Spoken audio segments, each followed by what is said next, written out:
Chers amis, frères, sœurs, haïtiens, haïtiennes, bien bonsoir. Bienvenue sur notre site de réflexion, côté nous dit que Païcha, nous venons présenter un petit vidéo blog, côté nous réfléchir ensemble pour voir si nous pouvons finalement résoudre le problème laquelle.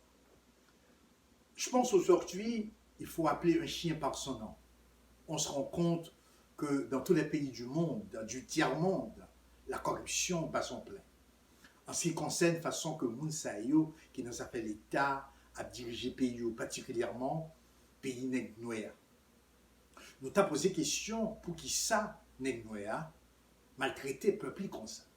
Les Blancs, nos colonisateurs disent qu'on est né tout à fait égoïste, naturellement. On est privé d'amour, on ne pense qu'à soi-même, on s'en fout toujours de la souffrance et de la gueule de l'autre. Et ceci, quel que soit le niveau intellectuel négla, ils traînaient derrière lui, ils ont état bestial. Ils ont été tout à fait émotionnels. Ils n'ont pas capable d'utiliser capacité intellectuelle pour résoudre un rien, pour retrancher les difficultés politiques, que ce soit saliées, un groupe d'hommes intellectuels noirs, pas qu'à mettre ensemble pour assouplir les choses, pour faire mon vie bien. Et jusqu'à présent, malgré orgueil nous pouvons arriver lever des fissards devant les Blancs. En revanche, les Blancs, ils ont dit, ils ont agi tout à fait le contraire. Ils respectent les droits de chaque citoyen, la caillou, et les droits de tout le monde en général. Et c'est ça qui fait, côté c'est yo cap dirigé, au moins tout le monde capable de vivre.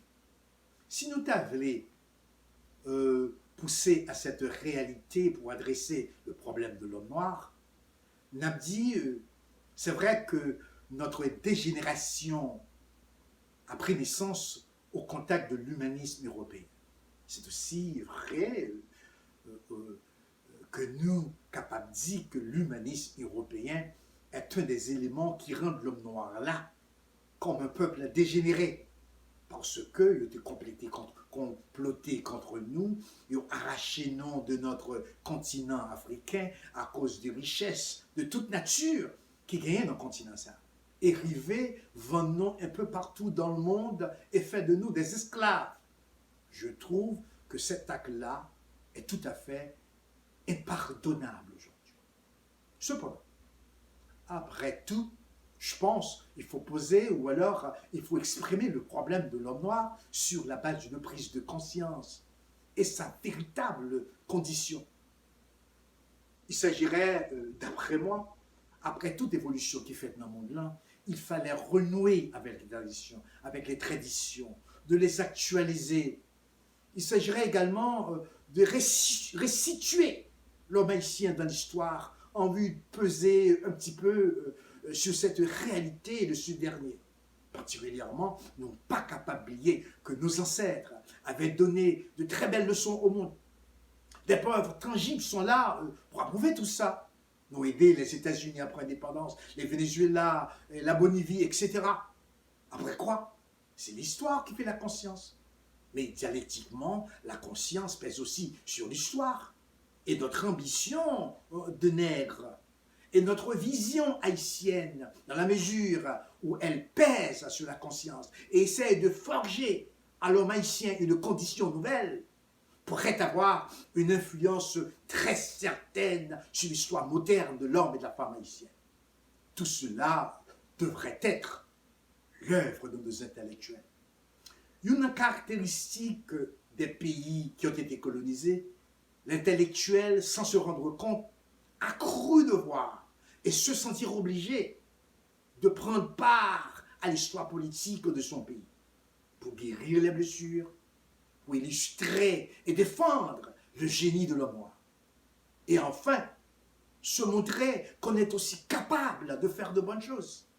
Mais gardez, je dis à qui côté nous n'avons gommé.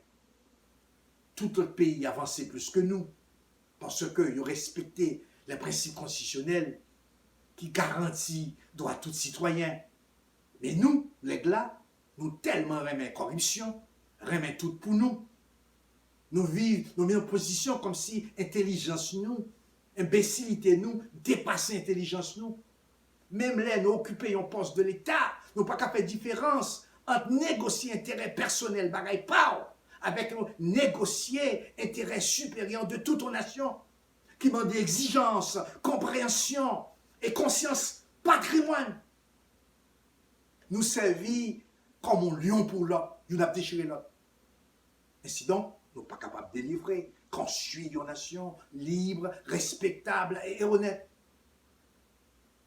Pour garantir la liberté des citoyens, il faut qu'on respecte les lois. Et côté des respects des principes, des respects des lois, pas qu'il y ait de corruption non plus. Car les corrupteurs seraient le premier à être jugés.